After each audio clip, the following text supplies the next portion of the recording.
લોકમત ન્યૂઝમાં આપનું સ્વાગત છે। શહીદ દિવસના ઉપલક્ષ્યમાં એમએસ યુનિવર્સિટીની સાયન્સ ફેકલ્ટી ખાતે દ્વારા એક ભવ્ય રક્તદાન શિબિરનું આયોજન કરવામાં આવ્યું હતું। 23 માર્ચના દિવસે ભગતસિંહ, સુખદેવ અને રાજગુરુના બલિદાનને યાદ કરતા આ કેમ્પનું આયોજન કરવામાં આવ્યું, જેમાં મોટી સંખ્યામાં વિદ્યાર્થીઓ તેમજ સિક્યોરિટી કર્મચારીઓએ ઉત્સાહભેર ભાગ લીધો હતો। રક્તદાન શિબિરમાં દિવસ દરમિયાન અંદાજે 35 થી 40 યુનિટ જેટલું રક્ત એકત્ર કરવામાં આવ્યું છે, જે જરૂરિયાતમંદ દર્દીઓ માટે જીવનદાયી સાબિત થશે। આ કાર્યક્રમનો મુખ્ય હેતુ યુવાનોમાં સામાજિક જવાબદારી અને સેવા ભાવના વિકસાવવાનો હતો। દ્વારા જણાવાયું કે આવનારા સમયમાં પણ એમએસ યુનિવર્સિટી ખાતે આવા અનેક સેવાકીય અને રચનાત્મક કાર્યક્રમો યોજાતા રહેશે।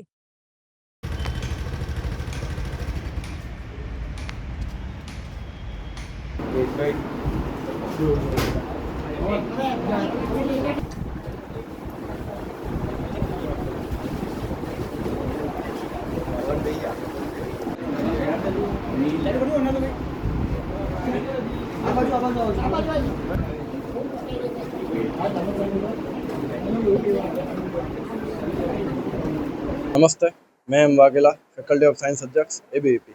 अखिल भारतीय विद्यार्थी परिषद द्वारा 23 मार्च शहीद दिवसना निमित्ते फैकल्टी ऑफ साइंस द्वारा आज ब्लड डोनेशन केम्पનું આયોજન કરવામાં આવ્યું છે।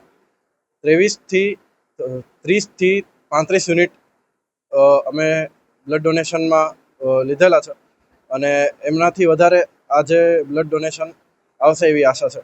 આભાર। બીજા વિદ્યાર્થીઓને હું એ જ કહીશ કે બ્લડ ડોનેટ કરતા રહ્યો 3-3 મહિને, જેમ જેમ ડ્યુરેશન એમનું પતતું જાય, આપણો જે પણ પ્રમાણે આપણે જેટલું સેવા કરશું એટલો વધારે આપણને સહકાર મળશે। અને આ બ્લડ ડોનેશન કેમ્પ એસએફએસ એટલે કે સ્ટુડન્ટ ફોર સેવાના અંતર્ગત કરવામાં આવ્યું છે। મારું હેમ વાઘેલા, ફેકલ્ટી ઓફ સાયન્સ અધ્યક્ષ, એબીવીપી।